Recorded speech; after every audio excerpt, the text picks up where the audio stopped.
अपने बच्चों को हम शिक्षा दिलाते हैं कि वो अच्छे संस्कारों का अर्जन करें। अच्छे संस्कारों का आशय लोग लेते हैं कि वो अपनी रोजी रोटी, आवास, विकास की समस्याओं को हल कर ले।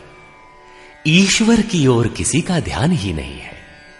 किसी किसी के पास इतना कुछ है कि प्रभु को पुकारने की आवश्यकता ही नहीं समझता। किंतु ये सब कुछ पार्थिव ही तो है। न चाहते हुए भी सारा वैभव यहीं छोड़ जाना पड़ता है। ऐसी स्थिति में ईश्वर की पहचान ही एकमात्र संबल है, जिसे प्रदान कर रहा है यथार्थ गीता का ये कैसेट प्रसारण।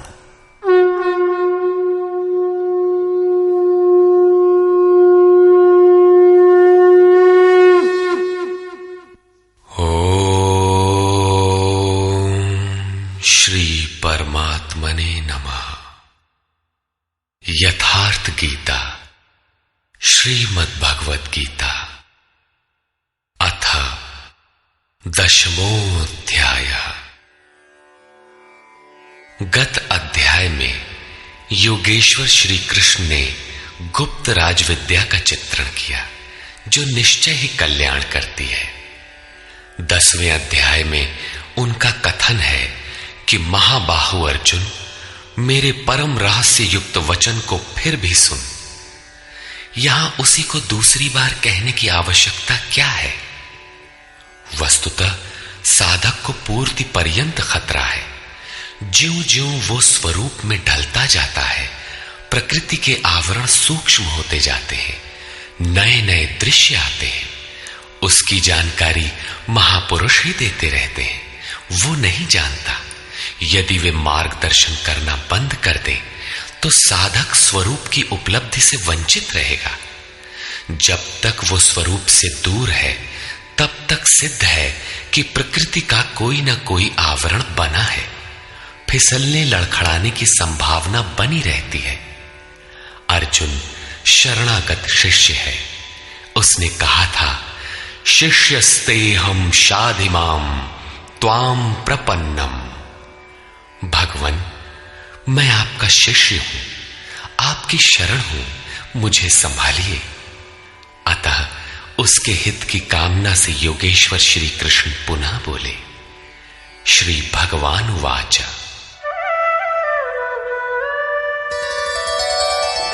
भूय एव महाबाहो शृणु मे परमं वचः यत्तेऽहं प्रीयमाणाय वक्ष्यामि हितकाम्यया। महाबाहु अर्जुन, मेरे परम प्रभाव युक्त वचन को पुनः सुन, जो मैं तुझ अतिशय प्रेम रखने वाले के हित की इच्छा से कहूंगा। न मे विदुः सुरगणाः प्रभवं न महर्षयः अहमादिर्हि देवानां महर्षीणां च सर्वशः। अर्जुन, मेरी उत्पत्ति को न देवता लोग जानते हैं और न महर्षिगण ही जानते हैं। श्री कृष्ण ने कहा था, जन्म कर्म च मे दिव्यम। मेरा वो जन्म और कर्म अलौकिक है, इन चर्म चक्षुओं से देखा नहीं जा सकता। इसलिए मेरे उस प्रकट होने को देव और महर्षि स्तर तक पहुंचे हुए लोग भी नहीं जानते। मैं सब प्रकार से देवताओं और महर्षियों का आदि कारण हूं।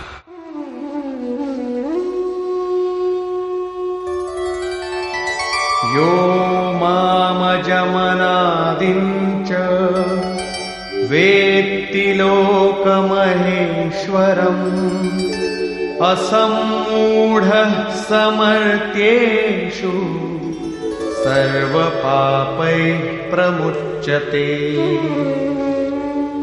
जो मुझ जन्म मृत्यु से रहित, आदि अंत से रहित, सब लोगों के महान ईश्वर को साक्षात्कार सहित विदित कर लेता है, वो पुरुष मरण धर्मा मनुष्यों में ज्ञानवान है, अर्थात अज, अनादि और सर्वलोक महेश्वर को भली प्रकार जानना ही ज्ञान है, और ऐसा जानने वाला संपूर्ण पापों से मुक्त हो जाता है, पुनर्जन्म को प्राप्त नहीं होता।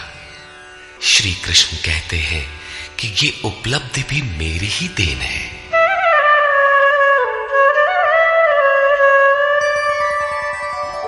बुद्धिर्ज्ञानमसम्मोहः क्षमा सत्यं दमः शमः सुखं दुःखं भवो भावो भयं चाभयमेव च।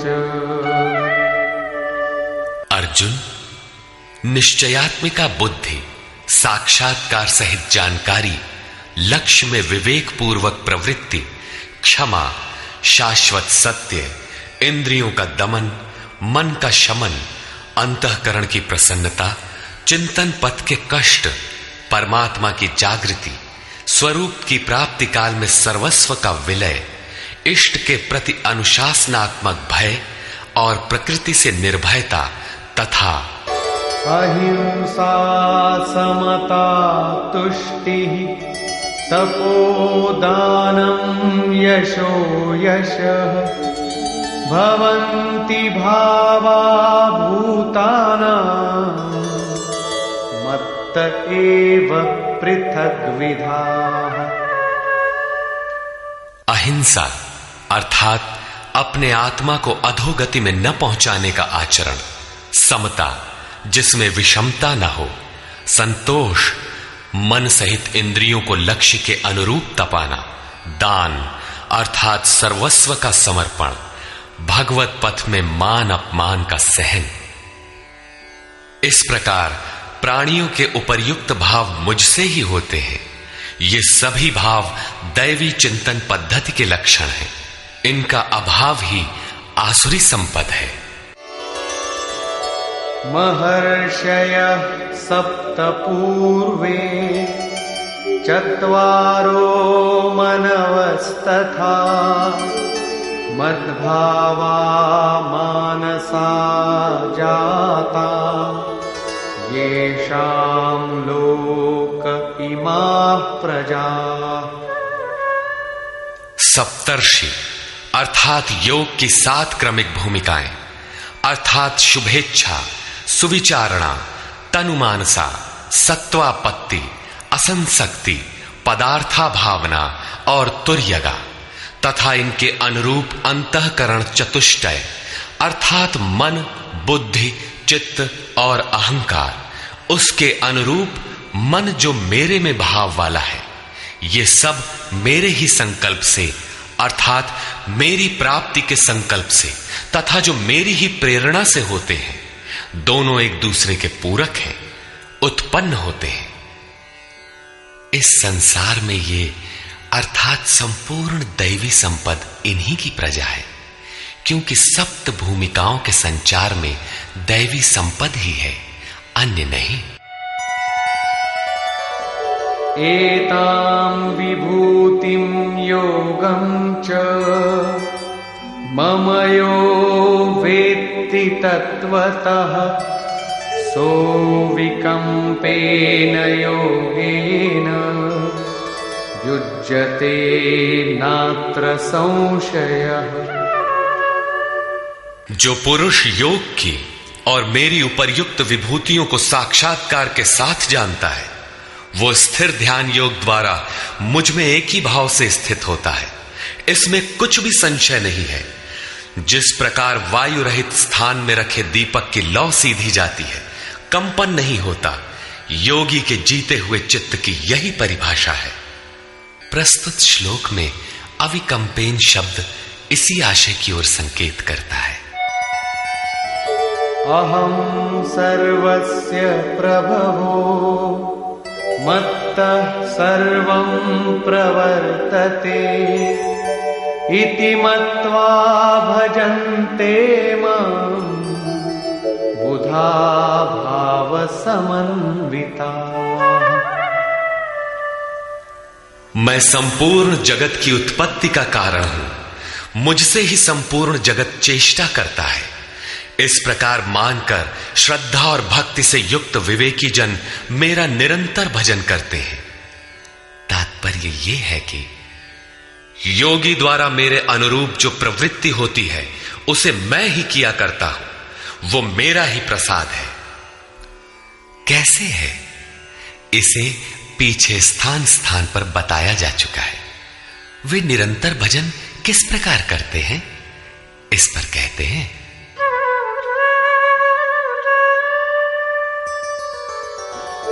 मच्चित्ता मद्गत प्राणा बोधयन्तः परस्परं कथयन्तश्च मां नित्यं तुष्यन्ति च रमन्ति च।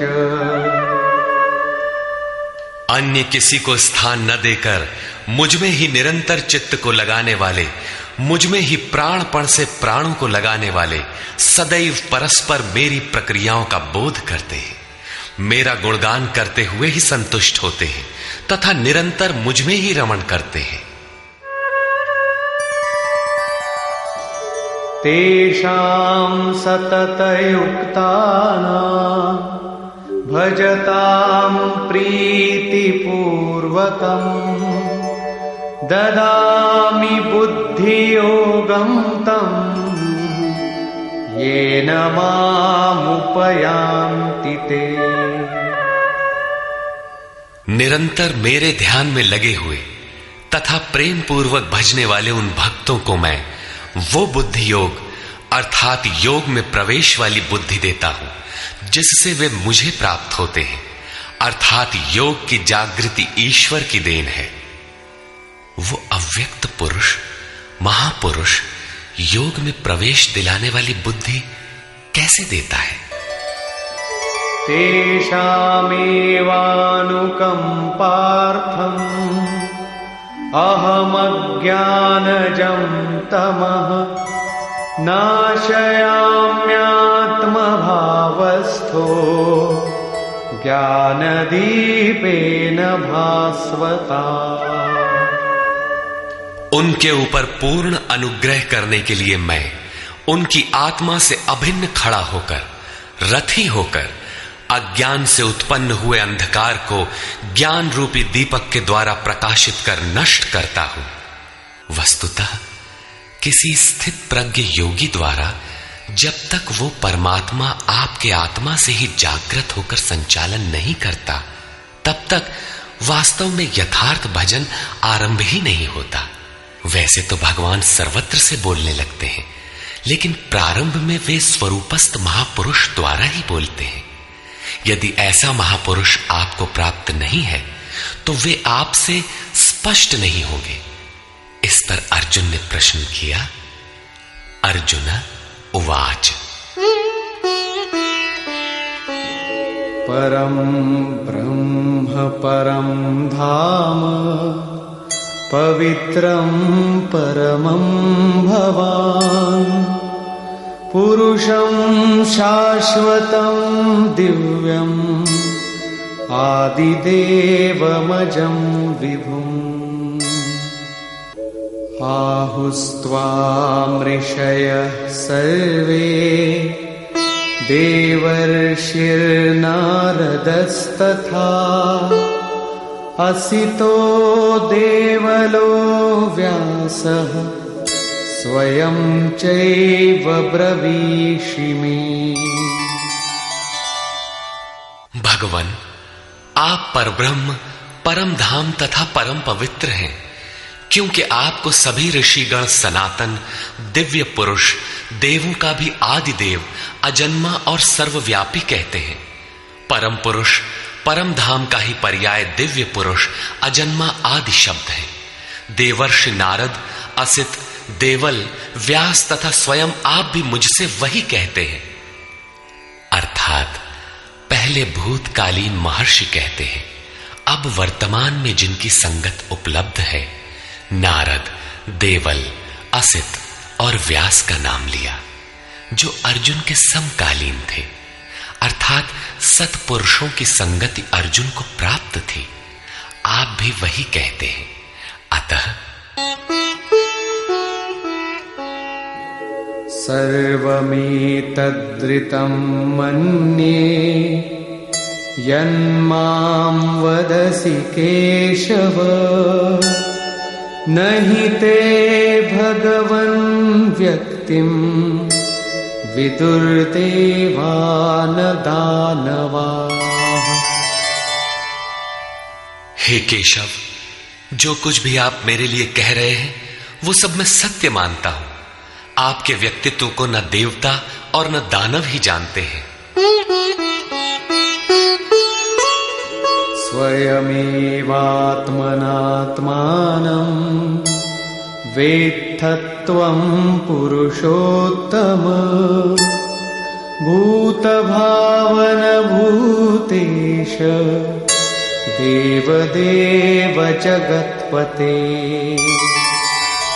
हे भूतों को उत्पन्न करने वाले, हे भूतों के ईश्वर, हे देव देव, हे जगत के स्वामी, हे पुरुषों में उत्तम, स्वयं आप ही अपने को जानते हैं अथवा जिसकी आत्मा में जागृत होकर आप जना देते हैं वो जानता है। वो भी आपके द्वारा आपका जानना हुआ। इसलिए वक्तुमर्हस्य शेषेण दिव्यायात्मविभूतयः याभिर्विभूतिभिर्लोकान् इमांस्त्वं व्याप्य तिष्ठसि।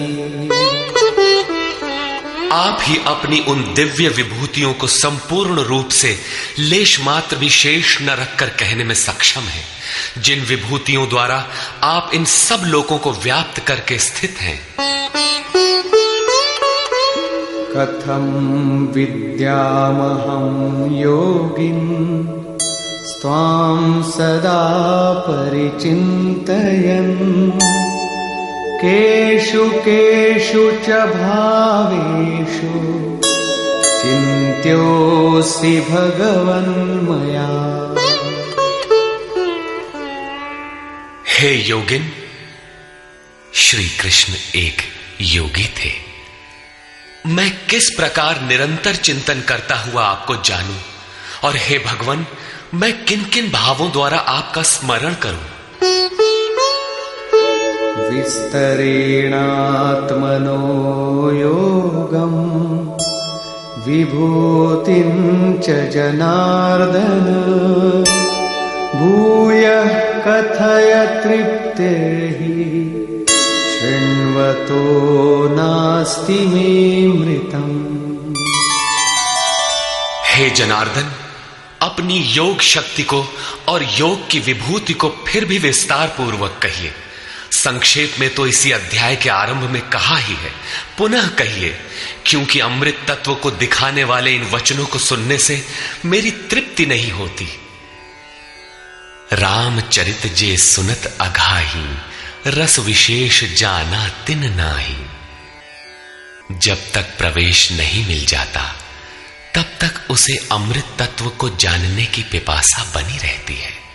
प्रवेश से पूर्व रास्ते में ही यह सोचकर कोई बैठ गया कि बहुत जान लिया तो उसने नहीं जाना, सिद्ध है कि उसका मार्ग अवरुद्ध होना चाहता है। इसलिए साधक को पूर्ति पर्यंत इष्ट के निर्देशन को पकड़ते रहना चाहिए और उसे आचरण में ढालना चाहिए। अर्जुन की उक्त जिज्ञासा पर योगेश्वर श्री कृष्ण ने कहा, श्री भगवान वाच,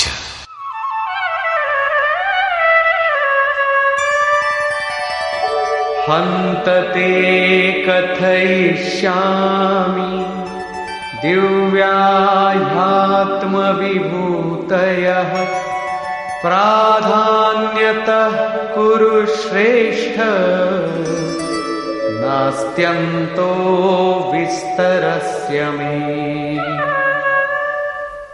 कुरुश्रेष्ठ अर्जुन, अब मैं अपनी दिव्य विभूतियों को, उनमें से प्रमुख विभूतियों को तुझसे कहूंगा, क्योंकि मेरी विभूतियों के विस्तार का अंत नहीं है। अहमात्मा गुणाकेश सर्वभूताशयस्थितः अहमादिश्च मध्यञ्च भूतानामन्त एव च। अर्जुन, मैं सब भूतों के हृदय में स्थित सबका आत्मा हूं तथा संपूर्ण भूतों का आदि, मध्य और अंत भी मैं ही हूं, अर्थात जन्म, मृत्यु और जीवन भी मैं ही हूं। आदित्यानामहं विष्णुः ज्योतिषां रविरंशुमान् मरीचिर्मरुतामस्मि नक्षत्राणामहं शशि। मैं अदिति के 12 पुत्रों में विष्णु और ज्योतियों में प्रकाशमान सूर्य हूं। वायु के भेदों में मैं मरीचि नामक वायु और नक्षत्रों में चंद्रमा हूं। वेदानां सामवेदोऽस्मि देवानामस्मि वासवः इन्द्रियाणां मनश्चास्मि भूतानामस्मि चेतना। वेदों में मैं सामवेद अर्थात पूर्ण समत्व दिलाने वाला गायन हूं। देवों में मैं उनका अधिपति इंद्र हूं और इंद्रियों में मन हूं, क्योंकि मन के निग्रह से ही मैं जाना जाता हूं, तथा प्राणियों में मैं उनकी चेतना हूं। रुद्राणां शंकरश्चास्मि वित्तेषो यक्षरक्षसां वसूनां पावकश्चास्मि मेरुः शिखरिणामहम्। 11 रुद्रों में मैं शंकर हूं। शंख धन अर सा शंकर अर्थात शंकाओं से उपराम अवस्था में हूं। यक्ष तथा राक्षसों में मैं धन का स्वामी कुबेर हूं। 8 वसुओं में मैं अग्नि और शिखर वालों में सुमेरु अर्थात शुभों का मेल मैं हूं। वही सर्वोपरि शिखर है, न कि कोई पहाड़ी। वस्तुतः ये सब योग साधना के प्रतीक है, यौगिक शब्द है। पुरोधसांच मुख्यं मां विद्धि पार्थ बृहस्पतिं सेनानीनामहं स्कन्दः सरसामस्मि सागरः। पुर की रक्षा करने वाले पुरोहितों में बृहस्पति मुझे ही जान, जिससे दैवी संपत्ति का संचार होता है। और हे पार्थ, सेनापतियों में मैं स्वामी कार्तिकेय हूं। कर्म का त्याग ही कार्तिक है, जिससे चराचर का संहार, प्रलय और इष्ट की प्राप्ति होती है। जलाशयों में मैं समुद्र हूं।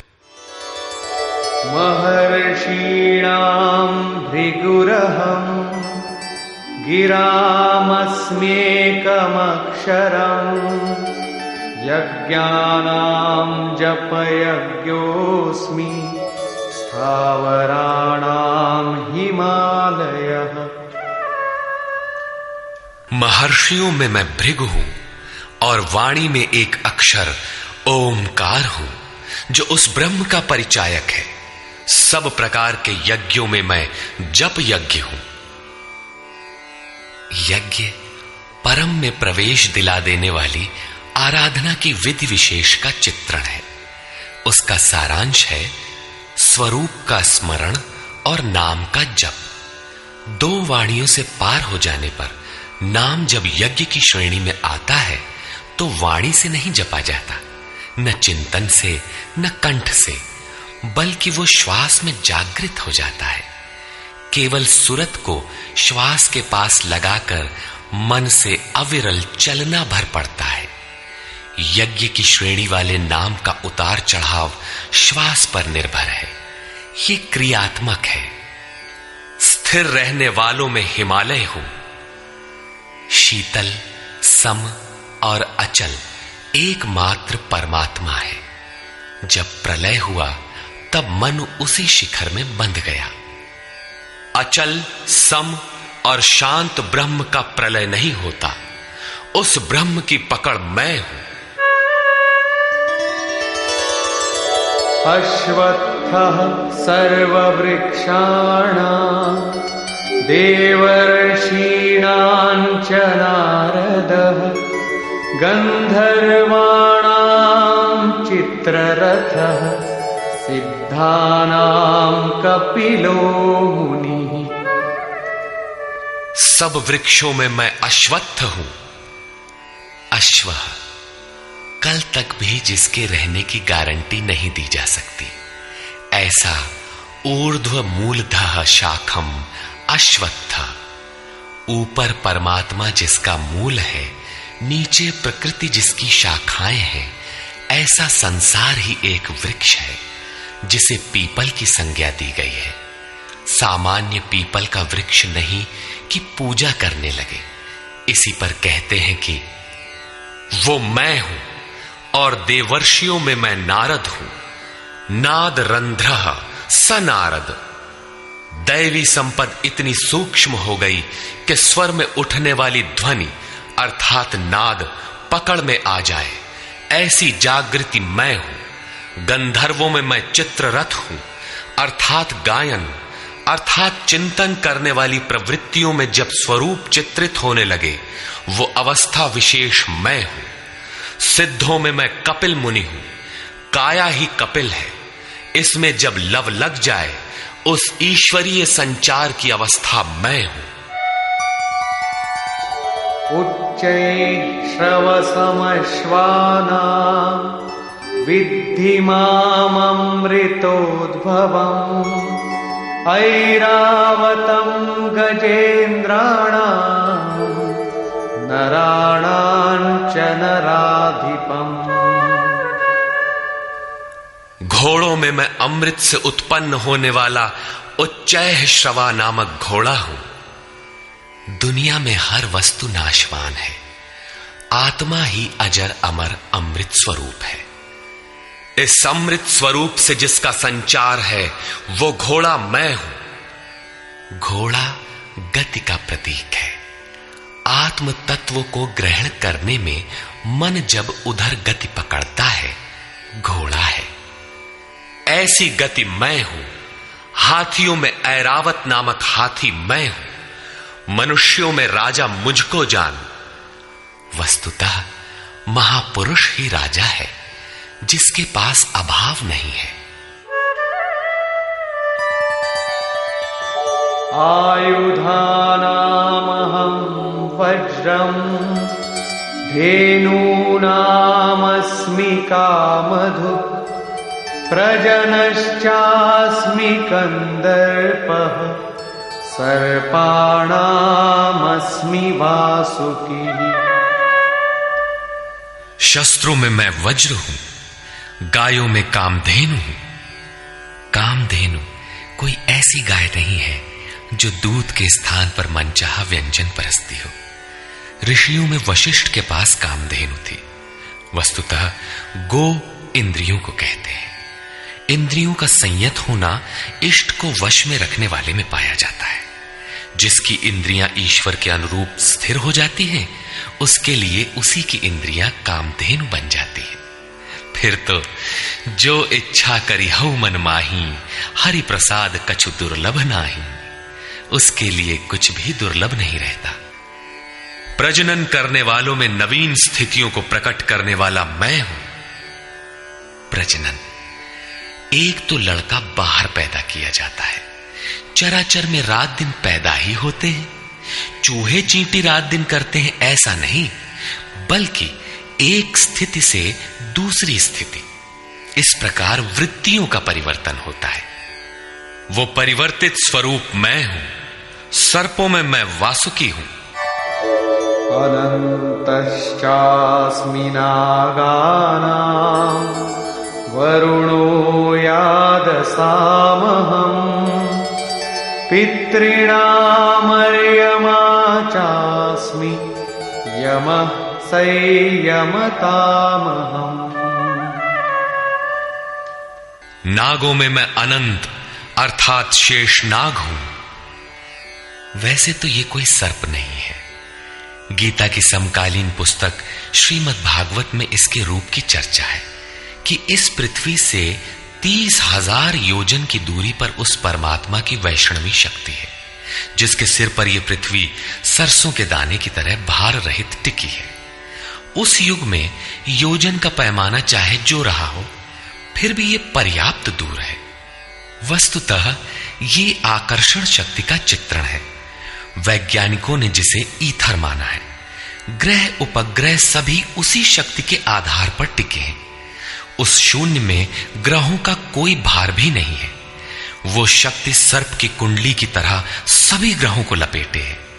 यही है वो अनंत जिससे पृथ्वी धारण की जाती है। श्री कृष्ण कहते हैं, ऐसी ईश्वरीय शक्ति मैं हूं। जलचरों में उनका अधिपति वरुण हूं तथा पितरों में अर्यमा हूं।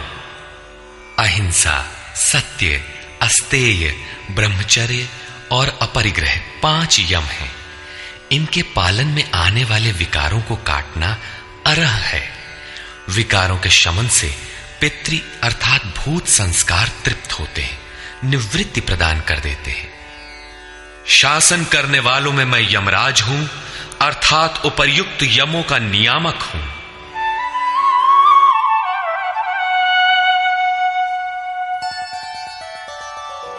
प्रह्लादश्चास्मि दैत्यानां कालः कलयतामहम्। मृगाणां च मृगेन्द्रोऽहम् वैनतेयश्च पक्षिणाम्। मैं दैत्यों में प्रहलाद हूं। पर आह्लाद, पर के लिए आह्लाद, प्रेम ही प्रहलाद है। आसुरी संपद में रहते हुए ईश्वर के लिए आकर्षण विकलता आरंभ होती है जिससे परम प्रभु का दिग्दर्शन होता है। ऐसा प्रेमोल्लास मैं हूं। गिनती करने वालों में मैं समय हूं। 1, 2, 3, 4 ऐसी गिनती या क्षण, घड़ी, दिन, पक्ष, मास इत्यादि नहीं, बल्कि ईश्वर के चिंतन में लगा हुआ समय मैं हूं। यहां तक कि जागत में सुमिरन करे, सोवत में लव लाए। अनवरत चिंतन में समय मैं हूं। पशुओं में मृगराज, योगी भी मृधन ग अर्थात योग रूपी जंगल में गमन करने वाला है। तथा पक्षियों में गरुड़ मैं हूं। ज्ञान ही गरुड़ है। जब ईश्वरीय अनुभूति आने लगती है तब यही मन अपने आराध्य भगवान की सवारी बन जाता है। और जब यही मन संशय से युक्त है तब सर्प होता है, डसता रहता है, योनियों में फेंकता है। गरुड़ विष्णु की सवारी है। जो सत्ता विश्व में अणु रूप से संचारित है, ज्ञान संयुक्त मन उसे अपने में धारण करता है, उसका वाहक बनता है। श्री कृष्ण कहते हैं, इष्ट को धारण करने वाला मन मैं हूं। पवन पवतामस्मि रामः शस्त्रभृतामहम्। झषाणां मकरश्चास्मि स्रोतसामस्मि जाह्नवी। पवित्र करने वालों में मैं वायु हूं, शस्त्रधारियों में राम हूं। रमन्ति योगिनः यस्मिन् स रामः। योगी किसमें रमण करते हैं? अनुभव में। ईश्वर इष्ट रूप में जो निर्देशन देता है, योगी उसमें रमण करते हैं। उस जागृति का नाम राम है और वो जागृति मैं हूं। मछलियों में मगर तथा नदियों में गंगा मैं हूं। सर्गाणामादिरन्तश्च मध्यं चैवाहमर्जुन। अध्यात्मविद्या विद्यानां वादः प्रवदतामहम्। हे अर्जुन, सृष्टियों का आदि, अंत और मध्य मैं ही हूं। विद्याओं में अध्यात्म विद्या मैं हूं। जो आत्मा का आधिपत्य दिला दे वो विद्या मैं हूं। संसार में अधिकांश प्राणी माया के आधिपत्य में है। राग, द्वेष, काल, कर्म, स्वभाव और गुणों से प्रेरित हैं। इनके आधिपत्य से निकालकर आत्मा के आधिपत्य में ले जाने वाली विद्या मैं हूं, जिसे अध्यात्म विद्या कहते हैं। परस्पर होने वाले विवादों में ब्रह्म चर्चा में जो निर्णायक है, ऐसी वार्ता मैं हूं। शेष निर्णय तो अनिर्णीत होते हैं। अक्षराणामकारोऽस्मि द्वन्द्व सामासिकस्य च अहमेवाक्षयः कालो धाताहं विश्वतो मुखः। मैं अक्षरों में आकार, ओमकार तथा समासों में द्वंद्व नामक समास हूं। अक्षय काल मैं हूं। काल सदैव परिवर्तनशील है, किंतु वो समय जो अक्षय अजर अमर परमात्मा में प्रवेश दिलाता है, वो अवस्था मैं हूं। विराट स्वरूप अर्थात सर्वत्र व्याप्त, सबको धारण पोषण करने वाला भी मैं ही हूं। मृत्युः सर्वहरश्चाहम् उद्भवश्च भविष्यताम् कीर्तिः श्रीर्वाक्च नारीणाम् स्मृतिर्मेधा धृतिः क्षमा। मैं सबका नाश करने वाला मृत्यु और आगे होने वालों की उत्पत्ति का कारण हूं। स्त्रियों में मैं यश, शक्ति, वाक्पटुता, स्मृति, मेधा अर्थात बुद्धि, धैर्य और क्षमा मैं हूं। अध्याय 15 में श्लोक 16 के अनुसार पुरुष दो ही प्रकार के होते हैं, क्षर और अक्षर।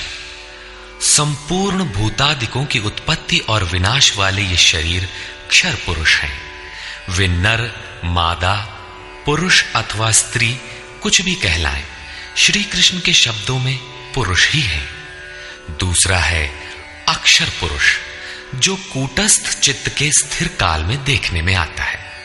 यहां भी बुद्धि इत्यादि स्त्रियों के ही गुण बताए गए। क्या इन सद्गुणों की आवश्यकता पुरुषों के लिए नहीं है? कौन ऐसा पुरुष है जो श्रीमान, कीर्तिवान, वक्ता, स्मरण शक्ति संपन्न, मेधावी, धैर्यवान और क्षमावान नहीं बनना चाहता? बौद्धिक स्तर पर कमजोर लड़कों में इन्हीं गुणों का विकास करने के लिए माता पिता पढ़ाई की अतिरिक्त व्यवस्था करते हैं। यहां कहते हैं कि ये लक्षण केवल स्त्रियों में पाए जाते हैं। अतः आप विचार कर देखें कि स्त्री कौन है। वस्तुतः आपके हृदय की प्रवृत्ति ही नारी है। उसमें इन गुणों का संचार होना चाहिए। इन गुणों को धारण करना स्त्रीलिंग पुल्लिंग सबके लिए उपयोगी है।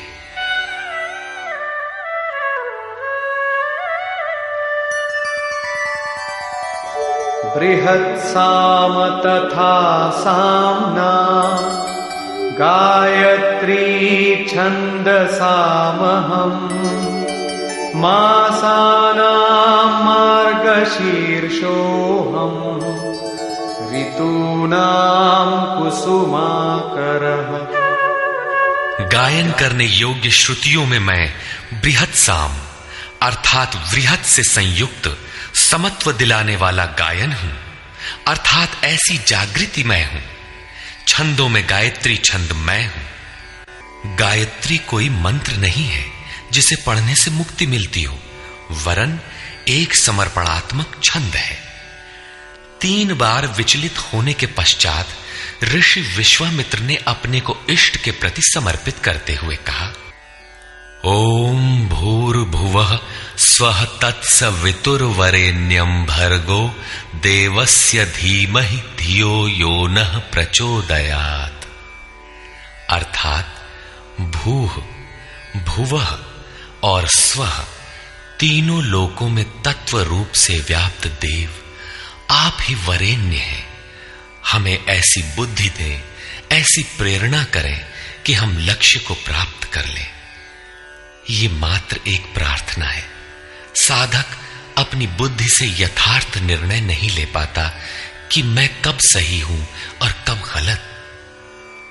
उसकी ये समर्पित प्रार्थना मैं हूं, जिसमें निश्चित कल्याण है, क्योंकि वो मेरे आश्रित हुआ है। मासों में शीर्षस्थ मार्ग मैं हूं, और जिसमें सदैव बहार हो ऐसा ऋतु, हृदय की ऐसी अवस्था भी मैं ही हूं।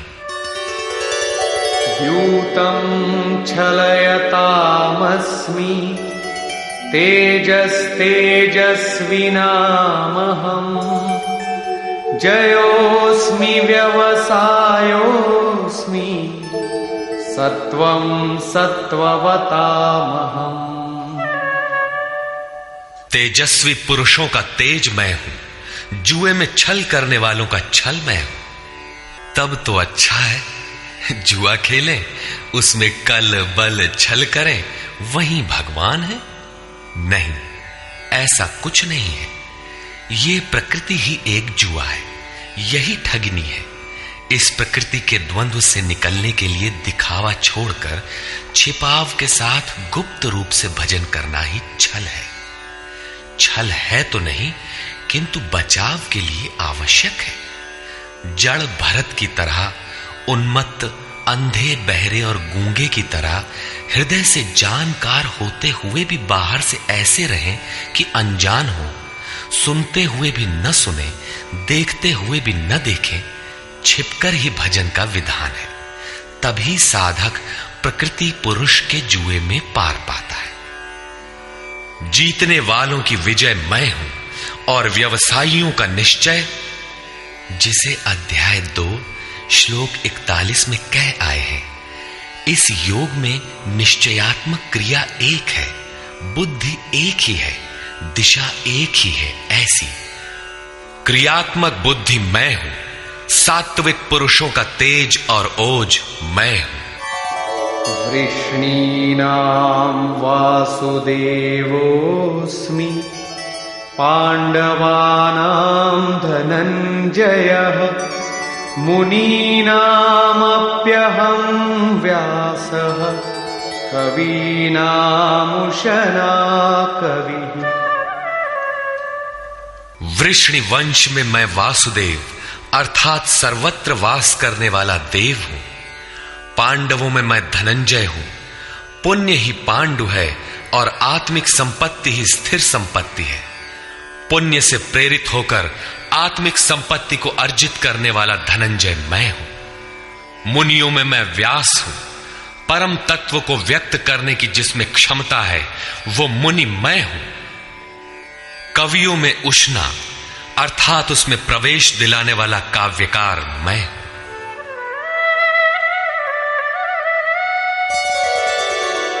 दंडोदमयतामस्मि नीतिरस्मि जिगीषताम् मौनं चैवास्मि गुह्यानां ज्ञानं ज्ञानवतामहम्। दमन करने वालों में दमन की शक्ति मैं हूं। जीतने की इच्छा वालों की मैं नीति हूं। गुप्त रखने योग्य भावों में मौन हूं और ज्ञानवानों में साक्षात के साथ मिलने वाली जानकारी पूर्ण ज्ञान मैं हूं। यच्चापि सर्वभूतानां बीजं तदहमर्जुन न तदस्ति विना यत्स्यान् मया भूतं चराचरम्। अर्जुन, सब भूतों की उत्पत्ति का कारण भी मैं ही हूं, क्योंकि चर और अचर ऐसा कोई भी भूत नहीं है जो मुझसे रहित हो। मैं सर्वत्र व्याप्त हूं, सब मेरे ही सकाश से है। नान्तोऽस्ति मम दिव्यानां विभूतीनां परन्तप एष तूद्देशतः प्रोक्तो विभूतेर्विस्तरो मया। परंतप अर्जुन, मेरी दिव्य विभूतियों का अंत नहीं है। अपनी विभूतियों का विस्तार तो मैंने संक्षेप से कहा है, वस्तुतः वे अनंत हैं। इस अध्याय में कुछ ही विभूतियों का स्पष्टीकरण किया गया है, क्योंकि अगले ही अध्याय में अर्जुन इन सबको देखना चाहता है, क्योंकि प्रत्यक्ष दर्शन से ही विभूतियां समझ में आती है। विचारधारा समझने के लिए इसी से थोड़ा अर्थ दिया गया। यद्यद्विभूतिमत्सत्त्वम् श्रीमदूर्जितमेव वा तत्तदेवावगच्छत्वम् मम तेजोंश संभवम्। जो भी ऐश्वर्य युक्त, कांति युक्त और शक्ति युक्त वस्तुएं हैं, उनको तू मेरे तेज के एक अंश मात्र से उत्पन्न हुई जान। अथवा बहुनैतेन किं ज्ञातेन तवार्जुन विष्टभ्याहमिदं कृत्स्नम् एकांशेन स्थितो जगत्। अथवा अर्जुन, इस बहुत जानने से तेरा क्या प्रयोजन है? मैं इस संपूर्ण जगत को एक अंश मात्र से धारण करके स्थित हूं। उपर्युक्त विभूतियों के वर्णन का तात्पर्य ये नहीं है कि आप या अर्जुन इन सभी वस्तुओं को पूजने लगे, बल्कि श्री कृष्ण का आशय केवल इतना ही है कि इन सब ओर से श्रद्धा समेटकर केवल उन अविनाशी परमात्मा में लगावे। इतने से ही उनका कर्तव्य पूर्ण हो जाता है। निष्कर्ष, इस अध्याय में श्री कृष्ण ने कहा कि अर्जुन, मैं तुझे पुनः उपदेश करूंगा, क्योंकि तू मेरा अतिशय प्रिय है। पहले कह चुके हैं, फिर भी कहने जा रहे हैं, क्योंकि पूर्ति पर्यंत सद्गुरु से सुनने की आवश्यकता रहती है। मेरी उत्पत्ति को न देवता और न महर्षिगण ही जानते हैं, क्योंकि मैं उनका भी आदि कारण हूं। अव्यक्त स्थिति के पश्चात की सार्वभौम अवस्था को वही जानता है जो हो चुका है। जो मुझ अजन्मा, अनादि और संपूर्ण लोकों के महान ईश्वर को साक्षात्कार सहित जानता है, वही ज्ञानी है। बुद्धि, ज्ञान, असम्मूढ़ता, इंद्रियों का दमन, मन का शमन, संतोष, तप, दान और कीर्ति के भाव अर्थात दैवी संपत्ति के उक्त लक्षण मेरी देन है। 7 महर्षिजन अर्थात योग की 7 भूमिकाएं, उससे भी पहले होने वाले तदनुरूप अंतःकरण, चतुष्टय और इनके अनुकूल मन जो स्वयंभू है, स्वयं रचयिता है, ये सब मुझ में भाव वाले, लगाव और श्रद्धा वाले हैं, जिनकी संसार में संपूर्ण प्रजा है। ये सब मुझसे ही उत्पन्न है, अर्थात साधनामयी प्रवृत्तियां मेरी ही प्रजा हैं। इनकी उत्पत्ति अपने से नहीं, गुरु से होती है। जो उपर्युक्त मेरी विभूतियों को साक्षात जान लेता है, वह निस्संदेह मुझ में एक ही भाव से प्रवेश करने योग्य है। अर्जुन, मैं ही सबकी उत्पत्ति का कारण हूं, ऐसा जो श्रद्धा से जान लेते हैं, वे अनन्य भाव से मेरा चिंतन करते हैं, निरंतर मुझ में मन, बुद्धि और प्राणों से लगने वाले होते हैं, आपस में मेरा गुण चिंतन और मुझ में रमण करते हैं। उन निरंतर मुझसे संयुक्त हुए पुरुषों को मैं योग में प्रवेश करने वाली बुद्धि प्रदान करता हूं। यह भी मेरी ही देन है। किस प्रकार बुद्धि योग देते हैं? तो अर्जुन, आत्मभावस्थ उनकी आत्मा में जागृत होकर खड़ा हो जाता हूं और उनके हृदय में अज्ञान से उत्पन्न अंधकार को ज्ञान रूपी दीपक से नष्ट करता हूं। अर्जुन ने प्रश्न किया कि भगवन, आप परम पवित्र, सनातन, दिव्य, अनादि और सर्वत्र व्याप्त हैं, ऐसा महर्षिगण कहते हैं, तथा वर्तमान में देवर्षि नारद, देवल, व्यास और आप भी वही कहते हैं। यह सत्य भी है कि आपको न देवता जानते हैं और न दानव। स्वयं आप जिसे जना दें वही जान पाता है।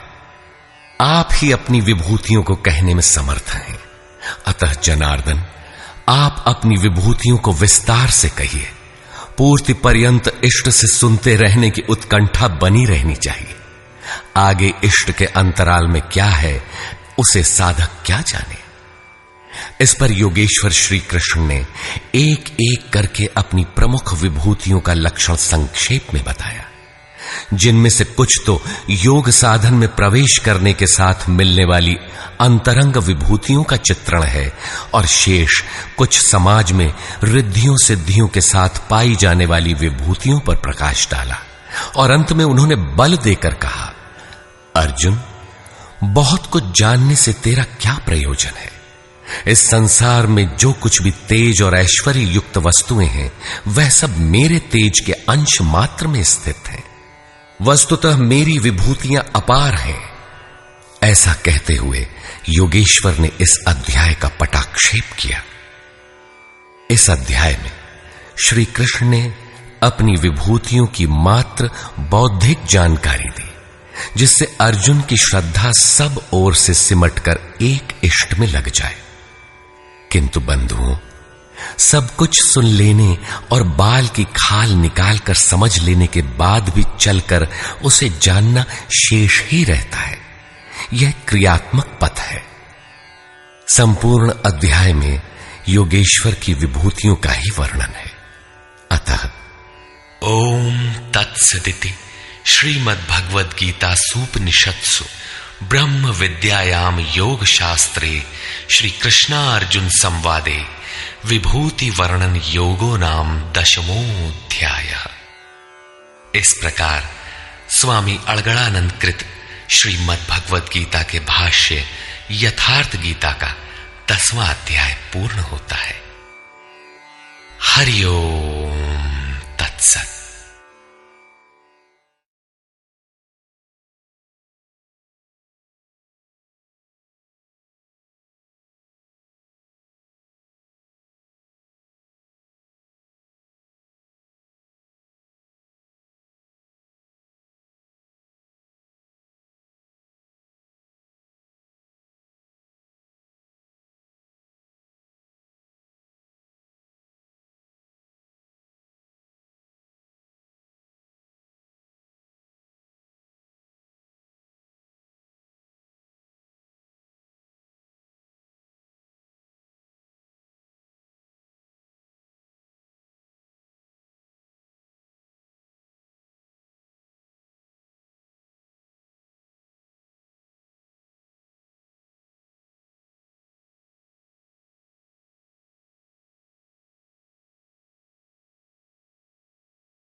परमात्मा श्री कृष्ण की वाणी गीता गुरु शिष्य संवाद है।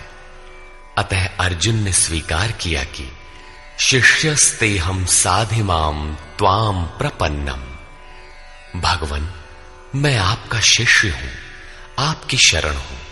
मुझे वो उपदेश दीजिए जिससे मैं परम श्रेय को प्राप्त हो जाऊं। अतः उस परम गुरु के चरणों में गीता आरंभ करने से पूर्व ये स्तुति गुरु वंदना प्रस्तुत की जा रही है। ओम श्री सद्गुरुदेव भगवान की जय।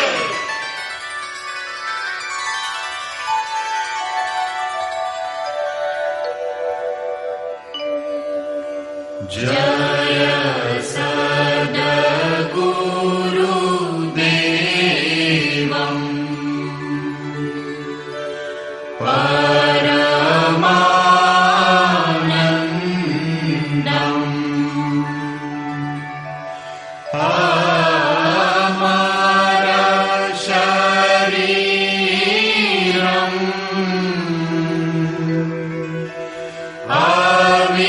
अविकारी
भारी